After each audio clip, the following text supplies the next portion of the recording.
It's my party and I'll cast if I want to. Cast if I want to. Cast if I want to. You would cast too if you owned a 24-hour radio network too. Woo!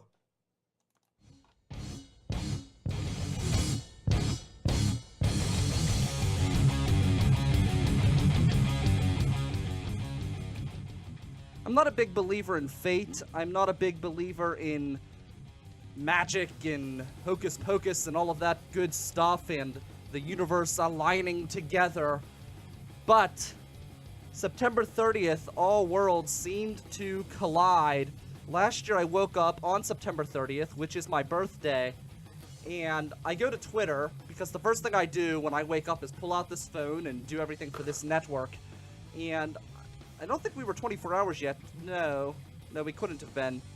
So I wake up on this day last year, and I look at Twitter, and I see everybody talking about International Podcast Day, and I thought, what in the world is International Podcast Day? Well, it turns out that September 30th is indeed International Podcast Day. My birthday, International Podcast Day, and now Podcrawl, all on the same day this year. If that's not an omen that this network is taking off, then I don't know what the hell is. I am Brian Crawford. I am the master of the Millvale Shore, and you are here at riversedgepgh.com, powered by NJL WebTech. Honest, practical, and affordable. Go to njlwebtech.com for all your web servicing needs. It's an unfortunate day in Pittsburgh sports. In fact, I would argue it's probably the worst day in Pittsburgh sports, at least this year. And I'm here drinking an Arnold Palmer iced tea in memory of the late, great golfer, Arnold Palmer. And I was going to talk a lot about what he has done here locally, especially in where I grew up, out in Westmoreland County. And we probably will talk about that throughout the show. But I want to get Matt Gajtka on here in just a minute. He was he's supposed to call in at 10:15. So we're going to talk to him about the Pittsburgh sporting weekend, which was a disaster. A disaster! I went on football in high heels. I'll talk about that in a little bit. I'll tell you now. I went on football in high heels, and I made a prediction about the Steeler game, and boy, was I wrong. Wow. Not a good game for the Steelers. Bad weekend all around for the Pirates. For Pittsburgh sports. The Pirates, they lost. The Steelers lost. Pitt lost. Everybody lost. Really bad day for Pittsburgh sports. But Arnold Palmer had such a big influence on the Latrobe area, which is out in Westmoreland County. Probably one of the nicer towns in Westmoreland County. I always enjoyed going out to Latrobe, getting a drink at Sharky's. And an interesting thought, I don't know who meant more to Latrobe. Was it Arnold Palmer or was it Steelers training camp? And that sounds like that might be a joke, but really, go to Sharky's any Steelers Sunday and you cannot find a seat in the place. It's electric. And it's interesting because you compare that to the city. I would actually argue that the crowd for a football game, a Steelers football game at Sharky's, is way crazier than the crowd that you would get in Pittsburgh at a bar for the same game. Conversely, you go out to Sharky's for a Penguin game, and the Penguins score, and about 30 seconds later, everyone goes, "Woo!" because they weren't paying attention and they saw the game on replay. But there's so much named after Arnold Palmer in Latrobe. The airport, for example. There's a car dealer. Everything just seems to be named after him. And I guess it makes sense. The guy changed the way that we view golf. He won 7 majors. He won the Masters 4 times, the U.S. Open. He's won the Open. He's won. He's a winner, and he's from Latrobe. He's done a lot in the area, and we got Matt Gajtka on the phone right now. We're going to talk to him about Arnold here. Hello, Matt. Are you there? Yes, let's talk to Matt. How are you doing? I'm doing well. Today, or yesterday rather, would you say that it this past weekend may have been, or is probably, in my opinion, the worst day in Pittsburgh sports this year? This year, yeah, if you combine a whole bunch of things, you're saying just Sunday or the weekend? Sorry. The weekend with the passing of Arnold Palmer, the Steelers game, the Pirates' last game, Pitt. It just seems like everything came together to just one heaping pile of dung. Yeah, I would agree with that for the most part, and the Penguins weren't involved in that situation, although I guess you could say they had Nick Bonino get hurt at a scrimmage on Sunday at Cranberries. So, Well, that's not good. I did not know that. No, it's not, but we'll see on the severity of that. But that was a difficult one, and even going outside the sphere of Pittsburgh sports, the death of Marlins star pitcher Jose Fernandez, as announced or revealed Sunday morning.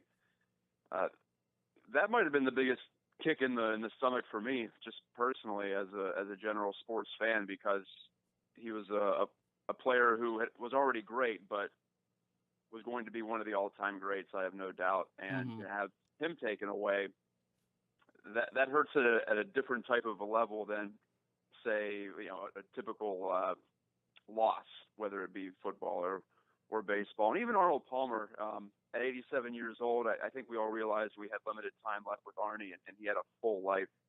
Boy, did he ever. Well, it's but funny. With Fernandez, it's almost like that one stung me the most. Yeah, that was definitely a shocker. And it's funny you mentioned that about Arnold Palmer, because when I heard the news last night, the first thing I thought was, oh, that's terrible. And then I thought for a second, well, no, it's not. He was 87 years old. He had a great life. Like, if I can make it to that age and live that kind of life, that's not really a terrible thing. It was maybe surprising because you didn't, hear about his health all the time in the news, but it wasn't really that, if you think about it, really wasn't that awful. I mean, it was awful. You never want to see anyone die, but he lived a good life. He did. And when I was out at Oakmont for the U.S. Open this year, which of course is in suburban Pittsburgh, and Arnie couldn't make it out to the tournament, that's when you realize things were probably pretty bad for him, just for the fact that it would be less than an hour drive from his home in Latrobe to Oakmont. So that made you start thinking, well, what's going on with him? And we didn't hear too much from his representatives or his side of things at all. So that worried me a bit, but then I forgot about it with everything going on during the summer after that. And sometimes older folks go through situations like that, and they pull through, and they have several years to go. But I think the one thing about Palmer's death that makes it a little more of a poignant thing, or more of an injury to all of us who love watching him, is that golf allows for a long, long career. And I didn't know him in his prime. I'm 31 years old, so I only knew him just a little bit on the senior PGA Tour and then his ceremonial appearances. But he had his own tournament on the PGA Tour down in Bay Hill in Orlando, Florida. And just until last year, he was still hitting the ceremonial opening tee shot at the Masters with Jack Nicklaus and Gary Player. Or maybe it was a couple of years ago that he stopped hitting it. But in golf, you have a much longer lifespan, so to speak, than other sports. Sure. Now, what do you think Arnold Palmer's biggest influence was? Do you think it was on the Latrobe area, the golf game at large, or do you think it was the tasty beverage he concocted by adding lemonade and iced tea? Well, I think his longest-lasting legacy might be the last thing you said there with the beverage. But you look back at when he made his money on tour, when he made his fame, when he became the most popular, golfer in the world. Golf was not a marquee sport, and now you see yesterday Rory McIlroy makes a putt for $11 million. So that tells you how far the game has progressed, and Tiger Woods gets a great deal of credit for that too. But before Tiger, who was definitely a people's champion and had the impact on culture because of his race too, but with Palmer, he made the sport accessible for blue-collar folks, and I'm fairly certain I wouldn't have grown up playing the game and loving the game without the existence of Arnold Palmer, because I didn't grow up with a silver spoon in my mouth. I didn't grow up in a country club. And so he popularized the game for people who weren't in the upper crust of society, which at that time, I know it's a people's game now, but it's instructive to remember or try to think back and imagine what it was like back then. Tennis and golf were country club sports, and now both of them are certainly mainstream, and we owe that transformation to some of the great stars who came along, and Palmer is foremost among them. Talk about Jose Fernandez as we're talking about these athletes who passed this weekend. He had an interesting past. I didn't realize, I didn't know much about him, to be honest, because he was outside of the Pittsburgh realm, but I was very fascinated to read that he was actually somebody who fled Cuba and made it to the United States, and I felt like that almost, you never want to see anyone die again, but it almost made it seem more impactful that he didn't just have that silver spoon his whole life. He really was somebody who had an interesting backstory. He sure did. And Cuba is becoming more accessible to major league teams as our relations as a country with Cuba have softened and have become more cordial and more cooperative over the years. But when Jose was growing up, which is just about 10 years ago, he was determined to come to America because he knew that there was no other way he was going to become, or he thought there was no other way he was going to become a major league pitcher. And he only played 1 year of minor league baseball. He was drafted in 2011, full year in 2012, and then made his debut in 2013 at 20 years old, and was dominant that first year. And his stuff was amazing. And if you're not a baseball fan, stuff means the quality of his pitches. The fastball hummed, the curveball was darting, and his personality just put the capper on it for me. He was so passionate about the sport.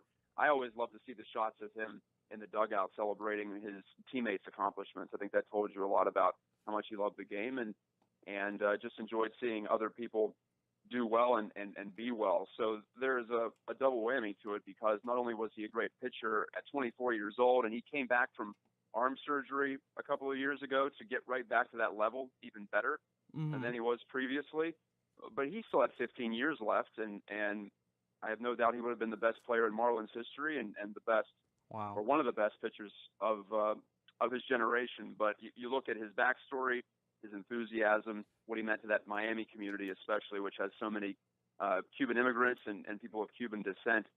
It's a massive blow. Yeah, definitely. Getting back to home and back to Pittsburgh, and we're going to have Matt Gribschaw. He's a professional golfer here locally. He's going to be on a little bit later to talk about Arnold Palmer and the impact that Arnold had on his life. But getting back to the local teams, what happened?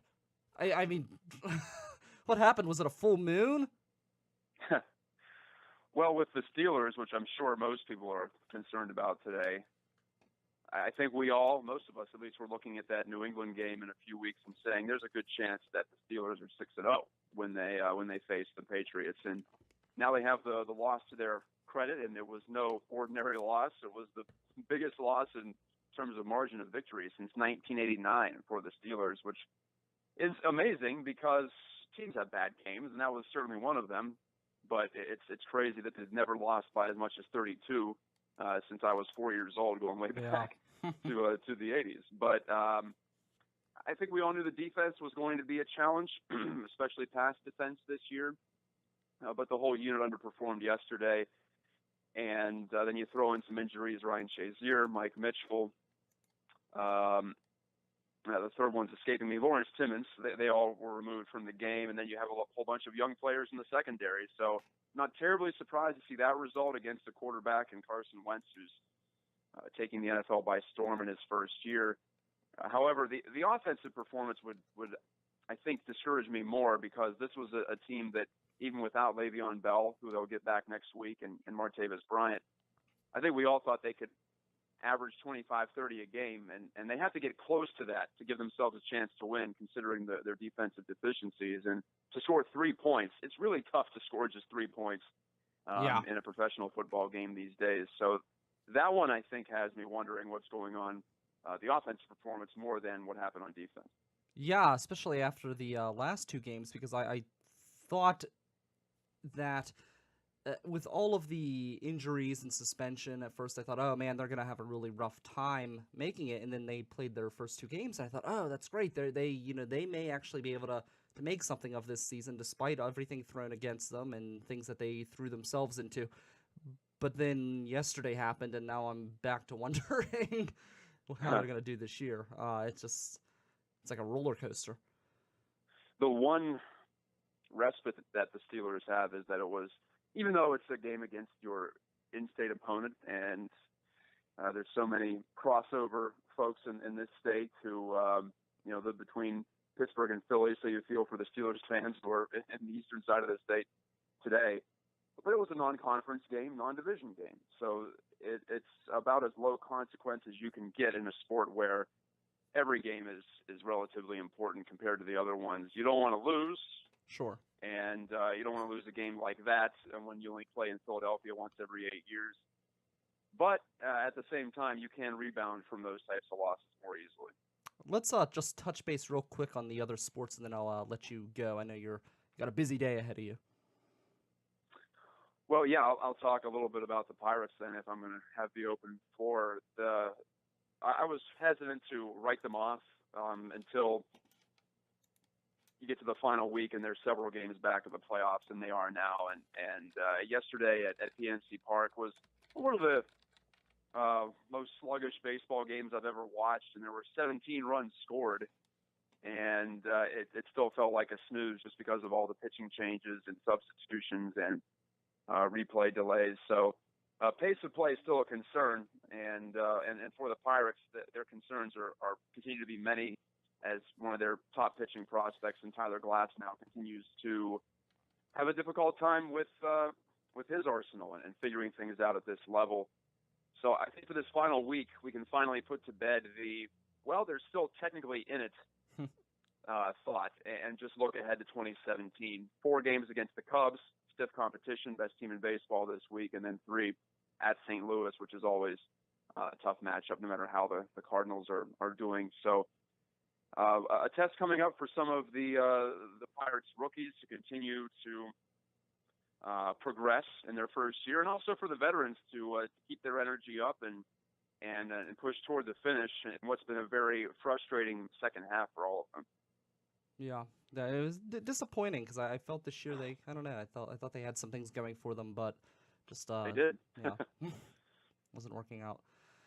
All right, Matt, thank you very much. Get yourself an Arnold Palmer and celebrate the life of a great southwestern Pennsylvania guy. So I will, no doubt. And thank you, Brian, for having me. As always, that's Matt Gajtka with your sports update here on the River's Edge. As I said a little bit earlier, I made a prediction on Football on High Heels. It's a show that I've been brought on as a guest for the last couple weeks, and I thought that the Steelers were going to blow Philadelphia out of the water. That was my prediction, but I did at least save face a little bit where I said that those games are usually the ones that the Steelers lose.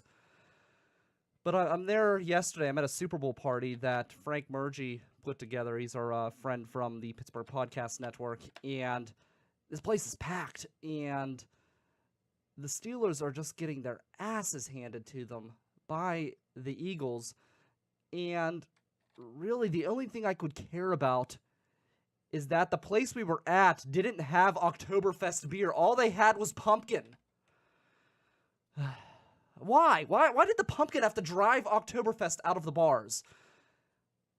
I don't know. It's aggravating. I'm hoping this weekend some of the bars at Pod Crawl will have Oktoberfest beer.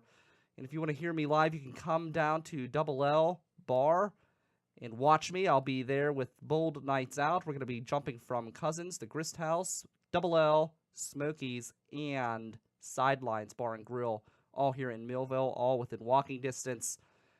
And I know that Sidelines at least has Oktoberfest still in bottles. But I remember like years ago where that's all you could find. It was Oktoberfest everywhere. It was wonderful. And I don't get it. It's... Why? What is with this anti-Oktoberfest craze? It's like nobody has good taste in beer. That's what it comes down to. And it's Fall beer. A pumpkin is just not good. I'm sorry, it's not good beer. And if you think pumpkin is good beer, then you're wrong and you have bad taste. Anybody who's any kind of real beer drinker knows that Oktoberfest is the superior beer. We got an interesting, weird news story, and we're going to cue the music right now.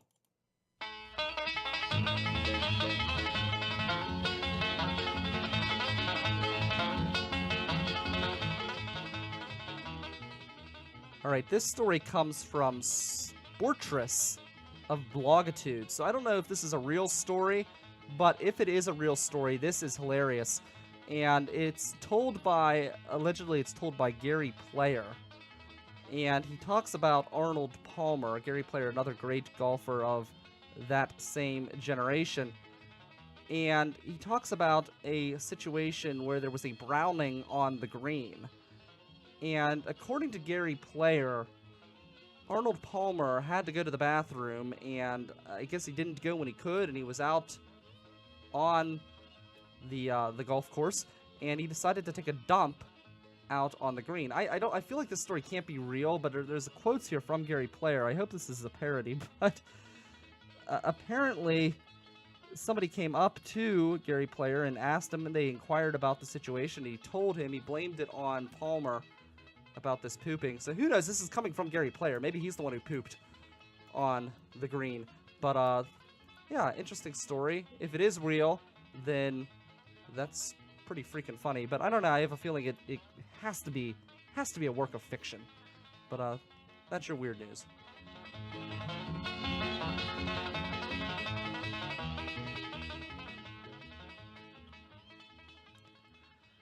I remember I delivered for a company called, it was a company called Plantscape. I'll just put the name out there. And I delivered plants for Plantscape. And one of the places we went to was it was a golf course out in Latrobe.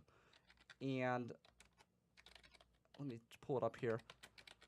Yeah, Laurel Highlands Golf. And it was a country club out there, or Laurel Valley. And Arnold Palmer was a member, and everything was pink. Everybody wore pink, and pink was their color. And I remember they had a pink flower, and they were very particular that it had to be the right shade of pink because that was their club's colors, and they wanted to make sure that everything was accurate. So Arnold Palmer was a member of this club, and I remember this lady who was our contact point when we would get down there, and she just talked about him like you could just see it in her eyes. She almost like viewed Arnold Palmer as if he was some sort of deity, the god of Latrobe. Much as I am the king of the Allegheny, he must have been the king of Laurel Highlands.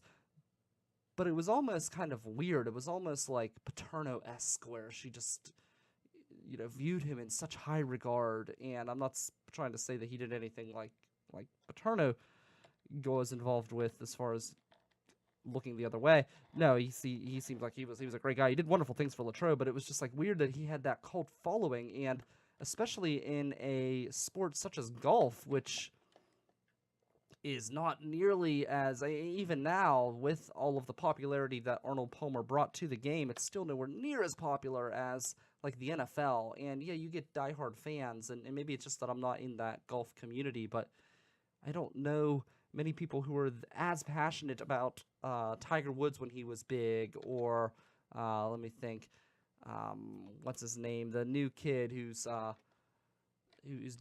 Rory McIlroy. I don't see anybody with that kind of passion where they just view somebody with such high regard that it's almost it's beyond celebrity, if that makes sense. So it was an interesting experience. Though it was a beautiful golf course. I really enjoyed it out there, and I'd love to go back. It was beautiful. I know that probably will not happen because I don't have any connections at all with that place, but it would be interesting.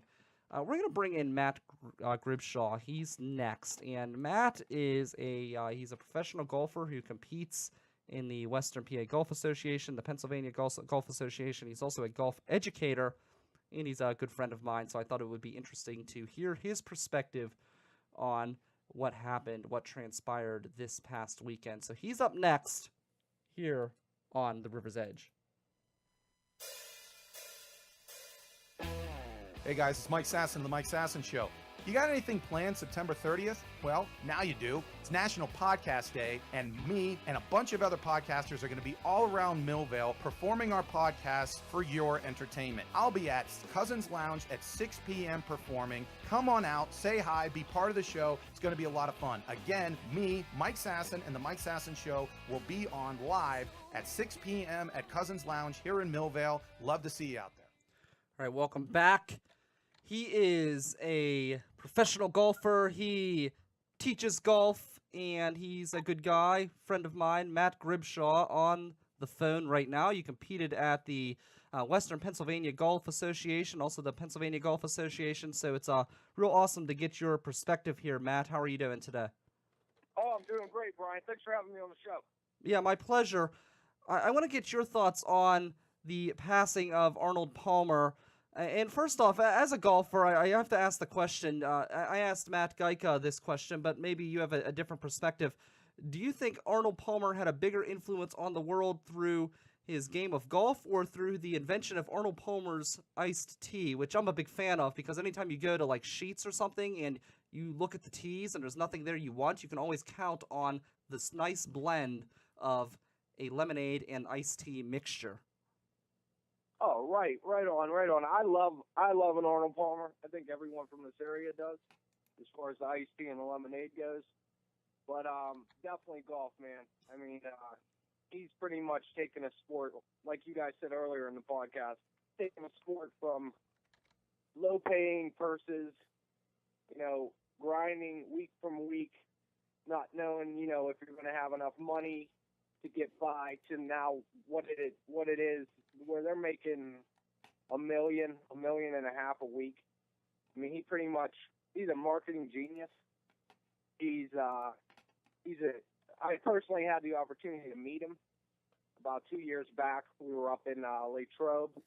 I was caddying for two good friends of mine, and it was a local event that he basically invites the 10 best amateurs to compete against the 10 best pros in our section.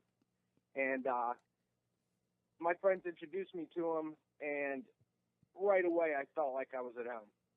I mean, the guy's warm, he's caring, he's humble, he's everything that everyone's ever said about him. Just a class act.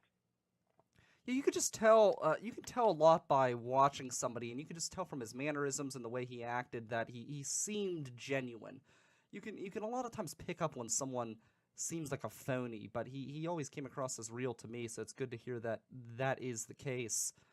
You mentioned he was a marketing genius. Can you elaborate on that? Because he, for many of our listeners who may be millennials, he kind of hit his rise before we were really around to realize what he did and how he changed the game.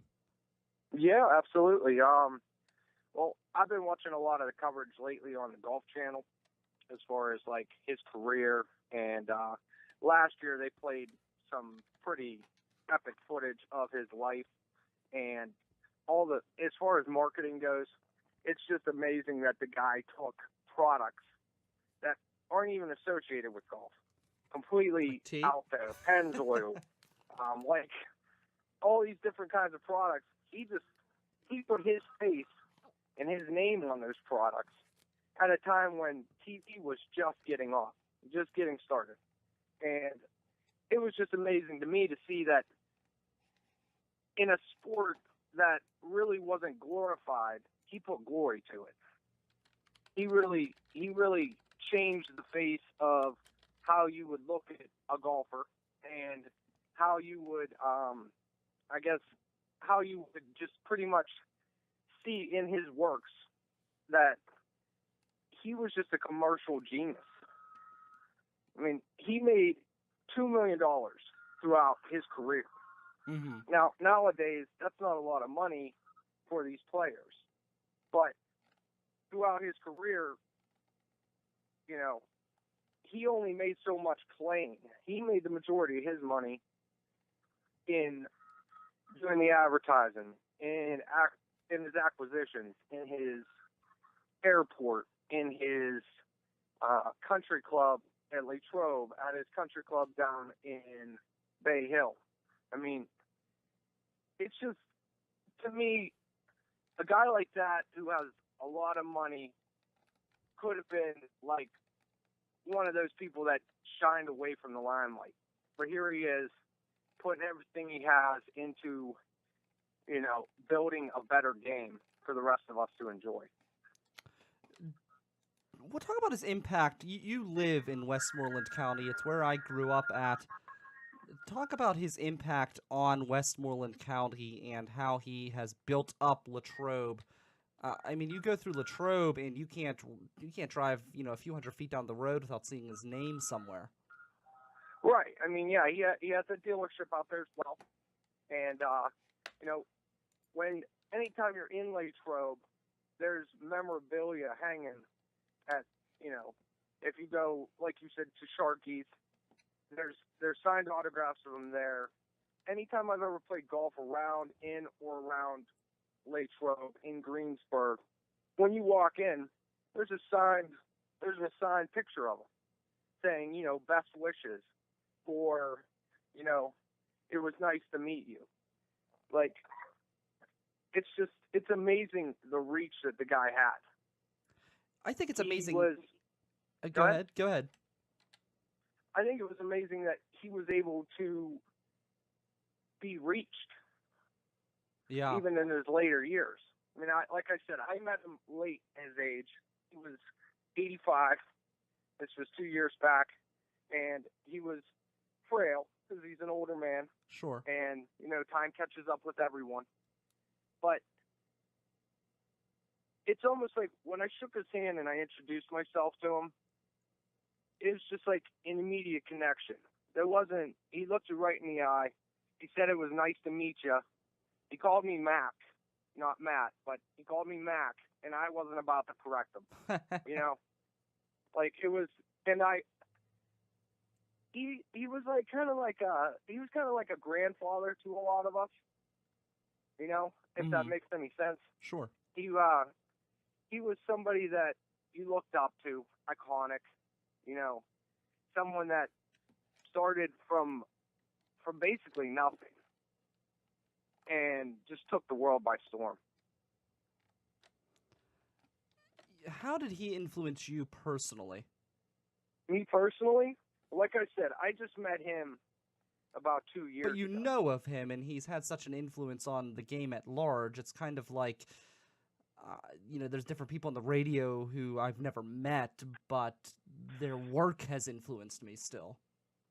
Right. Well, as far as, watching highlights of him, seeing him, win golf tournaments, promote golf, promote the game, promote the business side, showing all the players nowadays how you're supposed to, act, how you're supposed to, respond in certain situations where, like, the media is on you.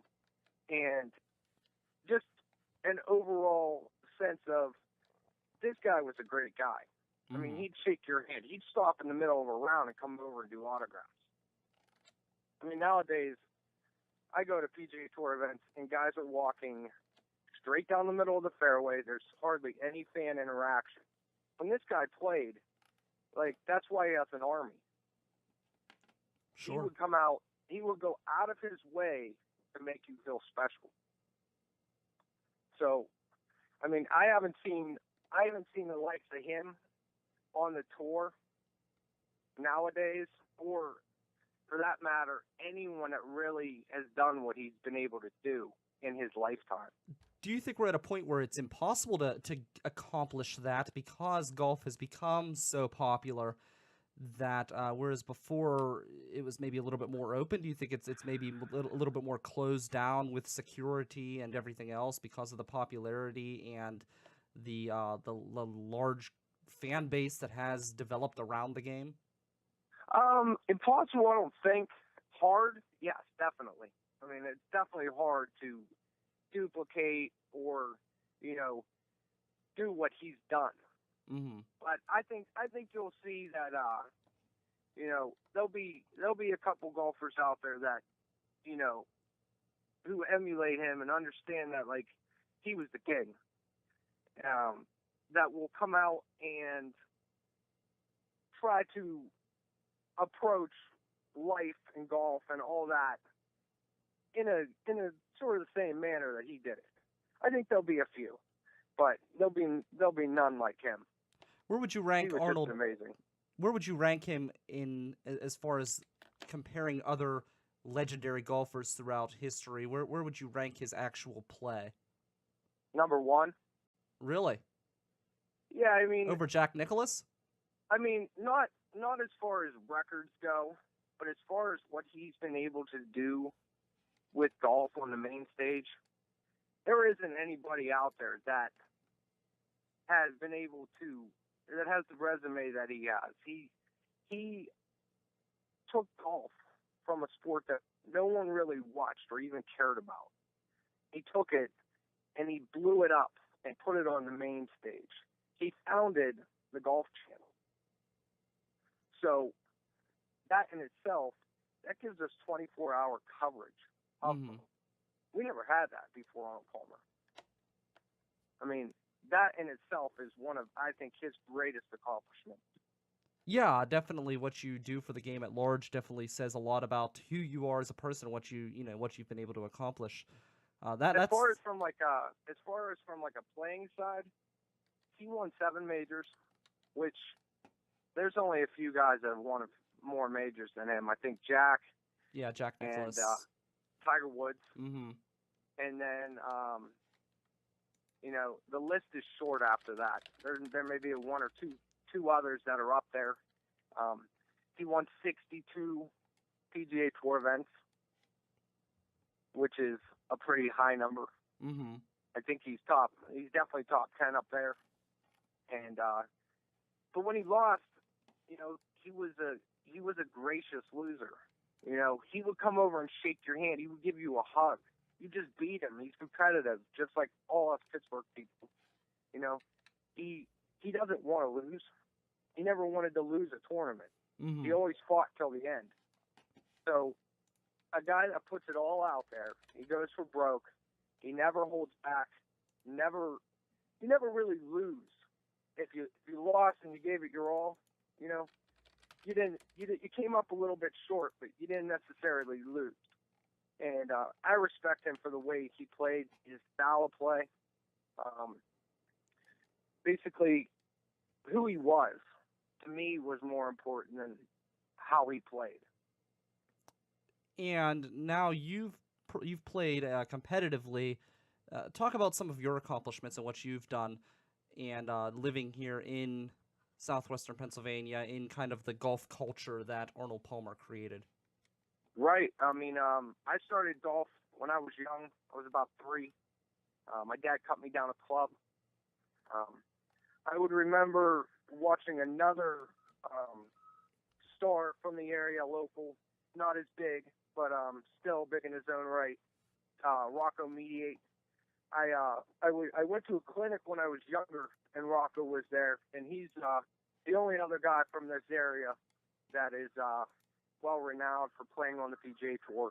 And it's just what Arnold's been able to do as far as this area, generating golf enthusiasts, activists, people that go out and play the game on a day-to-day basis, or say 3 times a week. Mm-hmm. It's just been amazing because where we live in Southwest PA, there's well over 100 golf courses that are accessible. And I don't believe that we would have the opportunities that we have today if it weren't for him putting golf out there, you know, first tee, doing all the things that he's been able to do in his lifetime. It's really opened up the gate for blue-collar workers, not so much country club anymore, only. Guys can come out and find a tee time, book a tee time, get out to the course, play around, enjoy it, you know, have a couple of drinks afterwards, do whatever, invite your friends out. And as far as my accomplishments go with golf, I've won at a junior level. I've won on a collegiate level.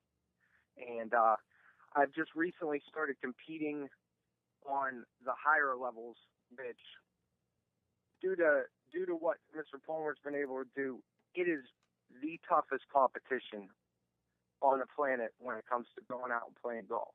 Mm-hmm. I mean, you got to bring your A game, and you know that when you tee up. You know when you tee up, you're playing yourself, you're playing the course, but you're also playing stiff competition. So, like I said, I did a few events. I traveled to Florida in the winter, and then last year, and then I played again this year throughout the summer. Each year is a little bit different. I mean, sometimes you do really well, you have a good year. Sometimes you do not so good, and then you're reflecting on it. But it's a game that I've always enjoyed. I've always gone to these tournaments with high expectations, you know, and played it from the first tee all the way to the final putt of the last hole. You know, leave it all out there. And I'd like to credit some of that to the style of play that he had. He went out, first swing, bash it out there as far as you can, you know, get started, go out there, do your thing, you know, hold on to it, hold it together as long as you can, and, you know, make as many birdies as you can. Very cool, Matt. Thank you very much. I appreciate the time. And what do you have planned next for your golf career? What's up next for you? Well, I plan on working this fall. I got a membership at a local club, or one country club. It's pretty much been my home my entire life. I've lived in Westmoreland County, and I just go out there. The members out there are great. The facility's nice. I go out there. I practice as much as I can, and come this winter, start back up. Head down to Florida, play in some tournaments down there. They have a great, they've got a great developmental tour down there, known as the Minor League Golf Tour. I'm going to play some events in that, and we'll see from there. All right, very cool. Thank you very much. Hey, thanks, Brian. Absolutely. That's Matt Gribshaw. Great guy, great golfer. I actually played against him in the past, kind of. We were part of the same church, and the church would have an annual golf outing for the church, and his team usually ended up winning the tournament, either first place or second place, and it was a scramble, so it wasn't just all him, it was everybody in the team, and I think they almost always won first place. My team was the reigning champs for last place in the tournament, but it was always a good time either way.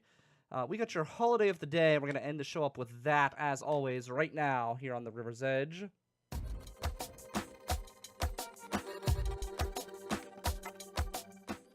So today is actually, there's two interesting holidays today that we can celebrate. Woo!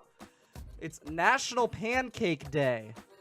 So I'm very fortunate where I'm surrounded by phenomenal pancakes living here in Millville with Pamela's, Millville Diner, there's the places, DeLuca's, there's Kellio's, all sorts of good places that I can realistically walk to if I really wanted to. So today's National Pancake Day. It's still time for brunch, so you could still find somewhere to eat, I am sure. So we've got that. And also today is National Shamu the Whale Day. Woo!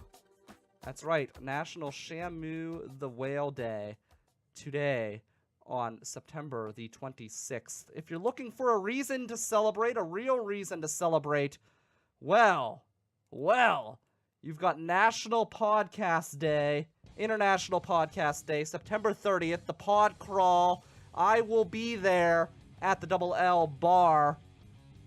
Be number 3 or number 4 on the list. We've got Mike Sasson to kick things off at Cousins, drinking partners at Grist House. I will be there at the Double L with Bold Pittsburgh and Bold Nights Out. Awesome Cast. You've got Awesome Cast at Smokies. And the Jagoff podcast at Sidelines Bar and Grill down the street. And I'm actually kind of awake today. I got like 4 hours before I came in of sleep. I am just ready to go. I'm ripe with energy. And now I get to go outside in this cool, cool temperature. Bring back my summer! I will catch you Wednesday right here at riversedgepgh.com.